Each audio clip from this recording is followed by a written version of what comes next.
Hello! ഇന്ന് നമ്മൾ ഈ ഒരു കുട്ടി ബോട്ടിലിലാണ് നമ്മുടെ ഒരു ക്രിയേഷൻ ചെയ്യാൻ പോകുന്നത്. അപ്പോൾ ഇന്നത്തെ ക്രിയേഷന് വേണ്ടിയിട്ട് ഞാൻ കോൾ പോസ്ലിൻ ക്ലേയും നമ്മുടെ ഫോം ക്ലേയും കൂടെ മിക്സ് ചെയ്തിട്ടാണ് ട്ടോ എടുത്തിട്ടുള്ളത്. കാരണം എന്താ വെച്ചാൽ ഫോം ക്ലേ തീർന്ന് പോകാറായിട്ടുണ്ടായിരുന്നു. ചില കളേഴ്സ് മാത്രമേ എൻ്റെ കയ്യിൽ അവൈലബിൾ ആയിട്ടുള്ളൂ. സോ അതുകൊണ്ട് അത് ഉണങ്ങി പോകുന്നതിന് മുമ്പ് അതെന്തെങ്കിലും ഉണ്ടാക്കണ്ടേ വിചാരിച്ചിട്ട് ഞാനത് കോൾ പോസ്ലിൻ ക്ലേയുടെ കൂടെ മിക്സ് ചെയ്തിട്ടാണ് എടുത്തിട്ടുള്ളത്. എന്നിട്ട് നമ്മുടെ ബോട്ടിലിനെ ഇതുപോലെ ഒരു ബാസ്ക്കറ്റ് മാതിരി ആക്കിയെടുത്തിട്ടുണ്ട്. പിന്നെ അതിൽ നമ്മുടെ എന്തെങ്കിലും പുതിയതായിട്ടുള്ള എന്തെങ്കിലും ടച്ച് വേണമല്ലോ വിചാരിച്ചിട്ട് ആ ഒരു ബോട്ടിലിൻ്റെ കുറച്ച് ഭാഗം, ആ നോസിലിൻ്റെ കുറച്ച് ഭാഗം നമ്മൾ ബാക്കി വെച്ചിട്ടുണ്ടല്ലോ, അതിലേക്ക് ഒരു കുട്ടിയുടെ മുഖം ഇങ്ങനെ സ്കൾപ്റ്റ് ചെയ്ത് കൊടുത്തിട്ടുണ്ട്. എന്നിട്ട് ഈ കുട്ടി ശരിക്കും ആശ്ചര്യത്തോടു കൂടി പുറം ലോകത്തേക്ക് നോക്കിക്കൊണ്ടിരിക്കുന്നത് പോലെ നമ്മൾ സ്കൾപ്റ്റ് ചെയ്ത് വെച്ചിട്ടുണ്ട്.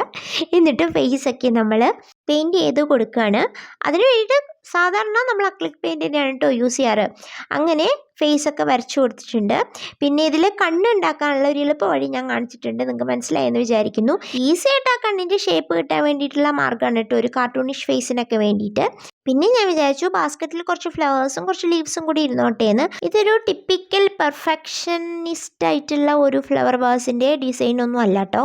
ഞാൻ കുറച്ച് ഇൻറ്റൻഷനലി തന്നെ അത്ര പെർഫെക്റ്റ് അല്ലാത്ത കുറച്ച് ഫ്ലവേഴ്സും ലീവ്സും ഒക്കെ റാൻഡമായിട്ട് അറേഞ്ച് ചെയ്ത് കൊടുത്തിട്ടുള്ളതാണ്. നിങ്ങൾക്ക് ഈ ഒരു ആർട്ടിലേക്ക് നോക്കുമ്പോൾ ആർട്ടിസ്റ്റിക് ആയിട്ട് എന്താണ് തോന്നുന്നതെന്ന് കമൻറ്റിൽ പറയണേ. അപ്പോൾ ഓക്കെ, ബൈ.